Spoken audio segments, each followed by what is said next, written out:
Now, if we're looking at trophies, it's the top 6 at the moment, and they're all... Now, these are clubs you support if you want to see your team win things.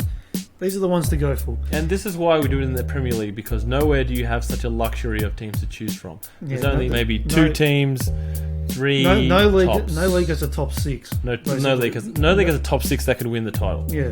So we'll start off at the top of the current hierarchy. We've got Manchester City and Chelsea. Basically, they're competing for titles every season. They don't have too much history to their name, but they're always competing for trophies now.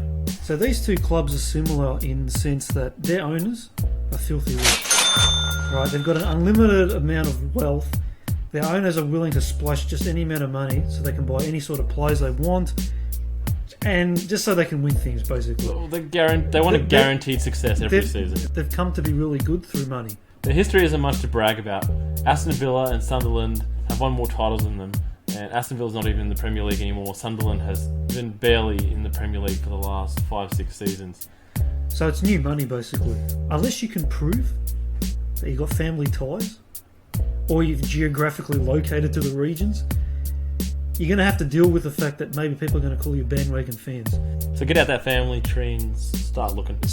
Yeah. If you want to separate the two teams, Chelsea probably generally, stereotypically solid defence. If you're more into that, that's the team for you. But if you want a team with a bit more flair, a bit more attack, Manchester City probably is the team for you. Or just if you like blue as well, the different shades of blue. City kind of wear very light blue. Chelsea, sky blue. Chelsea, a royal blue. Now we move on to the red teams. Now the red teams are a bit different than the blue teams.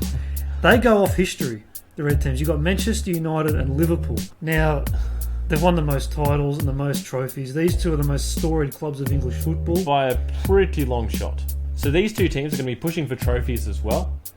And you're inheriting, like we said, the team with the most history. But unfortunately, with history comes really annoying fans. And you'll have both the best and worst people following your club. But if you like to gloat about past glories and say, "Oh, we're the best team because of what we've done," well, then these are the teams. These are the teams for you to go for. Manchester United, of course, have a more recent history of winning. Yeah, more modern history. Liverpool's a bit more older, but they've still got some aces up their sleeves. Still very good team. Still a very good team. They've still got that European ace up their sleeve, so they'll let you hear all about that. Oh, yeah, they do. Yeah. Either way, whichever team you pick, you got to stay as far away from the other as possible because they're the biggest rivals. Yeah, they hate each other in English football in modern times, anyway. Oh, yeah.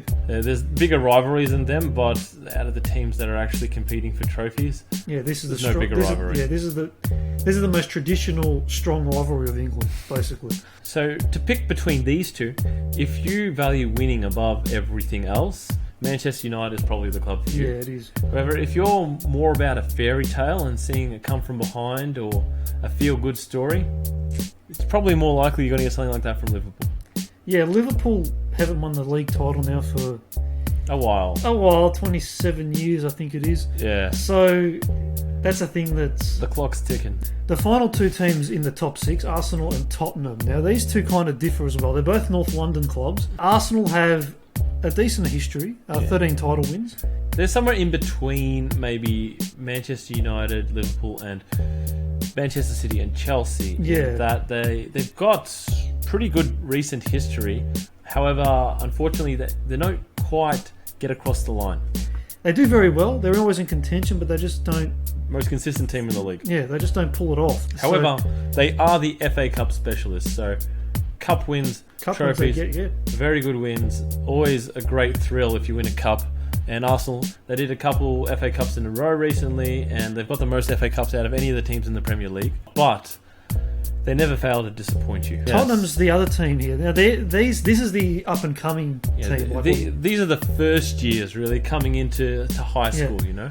They've recently sort of entered the top 6 as like a genuine threat to challenge for the EPL, and they've done it not through like getting rich owners. They didn't get rich money. They didn't quick money. They didn't have some crazy history. They've only won 2 titles. Yeah, they've essentially just built their team over a long period of time and gotten them from strength to strength. And they now belong in this group. Yeah, well, through hard work, they've got to where they are. Hard work and patience, they're now here. If you like a battler that's working their way to the top, and you want to see, it's a long-term investment, really, Tottenham. Yeah. Tottenham's a long-term investment, which is starting to come good. So if that kind of team is right up your alley, Tottenham's the team for you. So that's our guide to the Premier League for 2016-17.